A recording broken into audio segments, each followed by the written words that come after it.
भारत देश की जीडीपी में सबसे ज्यादा कंट्रीब्यूशन रखने वाला समृद्ध राज्य महाराष्ट्र राज्य। बाकी दुनिया तो भूगोल है, गौरवशाली इतिहास सिर्फ महाराष्ट्र के पास है, ऐसा हर एक महाराष्ट्र का नागरिक मानता है। महाराष्ट्र में अगर सत्ता स्थापित करनी है तो छत्रपति शिवाजी महाराज और मराठा ये दो शब्द सत्ता की चाबी है, ये हर एक पॉलिटिकल पार्टी अच्छे से जानती है। मराठा समाज के वोट बैंक के दम पर प्रादेशिक पक्ष राष्ट्रवादी और शिवसेना सत्ता में शामिल हुई। वही मराठा समाज आज शरद पवार साहब और उद्धव ठाकरे साहब से दूर जा चुका है।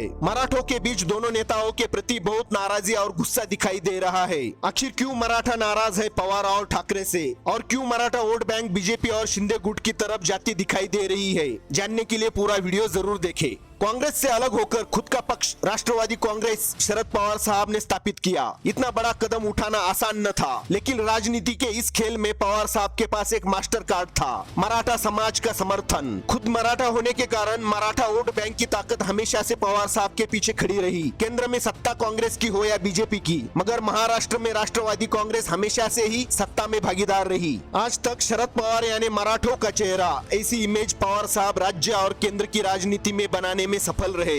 मराठा वोट बैंक के दम पर शरद पवार 4 बार महाराष्ट्र के मुख्यमंत्री बने। केंद्र में कृषि मंत्री, संरक्षण मंत्री ऐसे महत्वपूर्ण पदों पर अधिकार जमाया। कांग्रेस से अलग होने के बाद महाराष्ट्र में और देश की राजनीति में किंग मेकर बने रहे।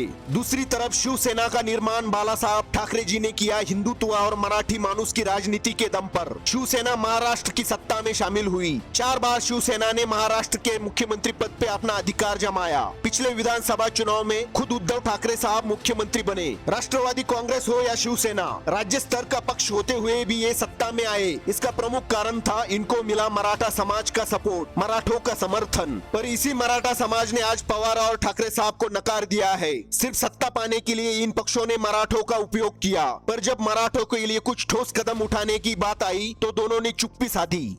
महाराष्ट्र में मराठा लोक संख्या लगभग 32% है। 14 करोड़ में से लगभग 5 करोड़। इस 5 करोड़ में से 30% मराठा फाइनेंशियली बहुत स्ट्रांग है, मगर बचे हुए 70% की हालत बहुत ही बुरी है। 70% मराठा परिवारों का सालाना इनकम 2 लाख से भी कम है। यह 70% मराठा परिवार मुश्किल से सरवाइव कर रहे हैं। जहां जीने के लिए ही पैसा न बचा हो, वो बच्चों को अच्छी शिक्षा कैसे दे सकते हैं? Higher studies, engineering, medical, information technology के लिए तैयारी कैसे करे? और अगर नंबर लग भी जाए तो लाखों रुपए की फीस भरने में ये मराठा समाज असमर्थ है। इसलिए पिछले 50 सालों से मराठा आरक्षण के लिए डिमांड हो रही है। मुंबई रीजन और पश्चिम महाराष्ट्र को छोड़ा जाए तो बाकी महाराष्ट्र में मराठवाड़ा और विदर्भ में हर साल हजारों मराठा किसान परिस्थिति से तंग आकर सुसाइड कमिट कर रहे हैं। हर साल यह आंकड़ा बढ़ता ही जा रहा है। 1980 के दशक से मराठा समाज को आरक्षण मिले, इसलिए प्रोटेस्ट किया जा रहा है। इस बीच शरद पवार साहब 4 बार महाराष्ट्र के मुख्यमंत्री बने, केंद्र में सत्ता में भी शामिल हुए। अगर पवार साहब चाहते तो मराठों को आरक्षण मिल पाना बड़ी बात नहीं थी। मंडल आयोग के बाद मराठा आरक्षण के लिए बापट आयोग का निर्माण किया गया।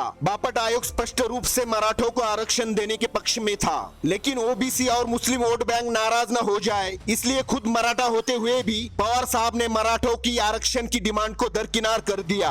हालांकि मराठा ओबीसी कोटा से आरक्षण भी नहीं मांग रहे थे। जब चुनाव सर पर हो, छत्रपति शिवाजी महाराज का नाम लेकर वोट मांगने का और रिजर्वेशन के लिए कोई समिति स्थापित कर मराठों को आरक्षण का गाजर दिखाने का, यही रणनीति पवार साहब ने 50 साल तक चलाई। बाद में 2016 में मराठा क्रांति मोर्चा के रूप में आंदोलन अधिक तीव्र हुआ। संपूर्ण महाराष्ट्र में मराठों ने लाखों की संख्या में मुख्य मोर्चा निकालकर चक्का जाम कर दिया। तब सरकार में थी बीजेपी और मुख्यमंत्री थे देवेंद्र फडणवीस। फडणवीस साहब ने महाराष्ट्र के इतिहास में पहली बार पूरी ईमानदारी से मराठों को एजुकेशन और नौकरी में रिजर्वेशन मिले और सुप्रीम कोर्ट में यह रिजर्वेशन वैलिड रहे, इसलिए पूरी कोशिश भी की। स्पेशल एडवोकेट नियुक्त करके हजारों एविडेंस कलेक्ट किए और सुप्रीम कोर्ट में पेश भी किए। मराठा समाज की लोक संख्या 32% है, इस हिसाब से 16% का रिजर्वेशन भी राज्य में लागू करवाया, जो सुप्रीम कोर्ट ने 3% कम करके 13% के लिए मान्यता भी दी। मगर इसके बाद महाराष्ट्र में सत्ता बनी महाविकास आघाड़ी की, जिसमें राष्ट्रवादी कांग्रेस और शिवसेना ने मिला के सत्ता स्थापन की। उद्धव ठाकरे जी को मुख्यमंत्री के रूप में चुना गया। इस बीच मराठा रिजर्वेशन को लेकर सुप्रीम कोर्ट में जो सुनवाई चल रही थी, उसे महाविकास आघाड़ी ने गंभीरता से नहीं लिया। सुप्रीम कोर्ट में केस की सुनवाई के लिए एक वकील तक नहीं भेजा, या जो वकील थे वो सुनवाई के वक्त अब्सेंट रहते थे। ऐसे में रिजर्वेशन रिजर्वेशन की मांग सुप्रीम कोर्ट में कैसे टिक पाती, और वही हुआ जिसका डर था। सुप्रीम कोर्ट ने मराठा आरक्षण देने से इनकार कर दिया।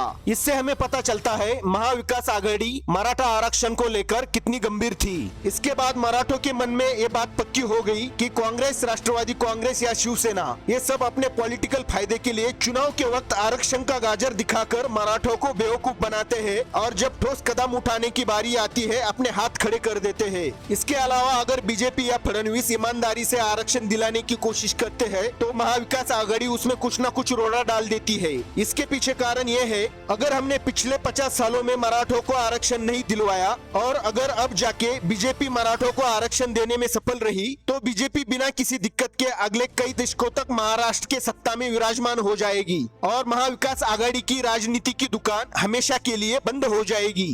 ये सारी बातें मराठा समाज को समझने में 50 साल लग गए। इस बीच लाखों मराठा स्टूडेंट्स का नुकसान हुआ। काबिलियत होते हुए भी किसी को कॉलेज में एडमिशन नहीं मिल पाया तो किसी को गवर्नमेंट जॉब नहीं मिल पाई, न ही किसी गवर्नमेंट स्कीम का फायदा मराठा ले सके। आने वाले कई दशकों तक उभर न पाए, इतना नुकसान मराठों का हुआ। इस परिस्थिति के लिए मराठा युवा मुख्यतः शरद पवार को जिम्मेदार ठहरा रहे हैं। तो यह वह सब कारण थे जिसकी वजह से मराठों ने शरद पवार, उद्धव ठाकरे और कांग्रेस को नकार दिया। ये तो आने वाला वक्त ही बताएगा मराठों को न्याय और हक कौन दिलवाएगा। लेकिन एक बात तो तय है, जब तक आरक्षण नहीं मिल जाता मराठों का संघर्ष चलता रहेगा। मिलते हैं नए वीडियो में इंटरेस्टिंग टॉपिक के साथ। जाते जाते सब्सक्राइब करना मत भूलिए। जय हिंद, जय भारत, वंदे मातरम।